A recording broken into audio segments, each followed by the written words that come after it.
Good morning, Inland Leaders. This is Mr. Partridge with this week's Mindfulness Monday update. This week on Why School, we're going to be talking with Mr. Barr about why we learn math and how we can use it in the real world. Well, we are here with the legendary math teacher for 8th grade, Mr. Barr. Whoa-ho. Mr. Barr, introduce yourself. Tell us a little about yourself. Yeah, no problem. I'm Mr. Barr. I grew up in Redlands, went to high school at Redlands High School, studied mechanical engineering at Cal Poly Pomona in Pomona, and got a degree in mechanical engineering. After that, I worked for a couple years for Boeing Commercial Aircraft Division as an industrial engineer, and decided to quit my job, drive around and travel for a couple years, and then ran out of money and started teaching.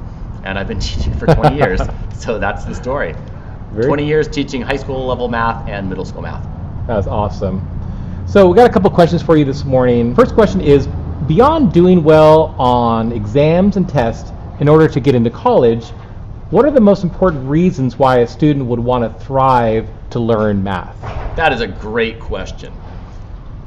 Math is brain exercise. That is the important thing about math. It is a way to develop your brain and your thought processes and your critical thinking skills and your analytical skills. So don't even think about it as math. Think about it as exercises for your brain.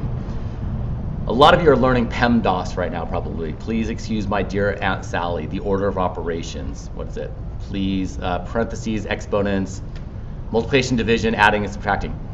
Don't even think about it like that. What you're really learning is how to perform a sequence of operations. You've got to do things in a certain order. You're training your brain to do things logically. A surgeon is doing the same thing in a surgery. He's doing things in a very specific order, and if he or she does it wrong, somebody's going to die maybe. A pilot, they're doing things in an incredibly specific order in order to land an aircraft. In my class, we're doing equations. We're doing things in a very specific order to get a right answer. It's the same logic right there. That's why we're doing math, not because you need to be able to solve for X. I don't care what X is. What? I care, can you logically progress through a complex problem and get the right answer? That's why we're doing math. And you're going to use that logic throughout your life. Nice. Another question is, what are some real-world applications? How are they going to use math in real life? Good, and this is going to dovetail into the next question about careers that use math that you don't think about it. I want you to think about plumbing right now. When you're designing a house, that pipe that all the waste goes into, it's got to go down a very specific angle in order to work. And if it's not the right angle, it's not going to work. The diameter of a pipe that you use in a waste line, it's very specific, like how many toilets are going into that pipe. That changes the diameter of the pipe.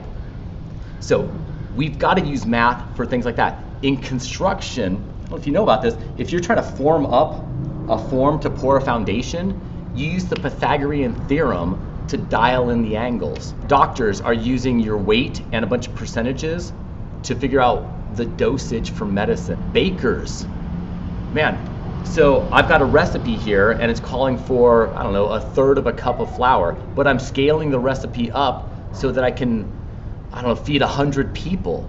It's fractions right there.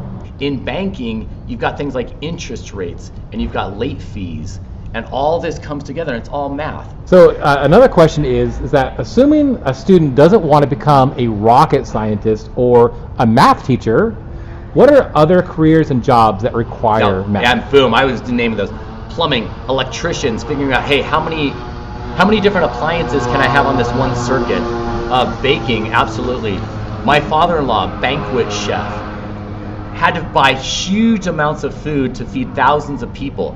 If that's not a math problem, I'm not sure what is. It's doctors, probably lawyers when they're working through the, it's called actuarial tables, what's the value on an injury and stuff like that. Yeah. Insurance companies, how much should life insurance cost for Mr. Partridge? Well, that's based off of a bunch of math equations, based off of his age and how much he rides his bicycle and stuff like that.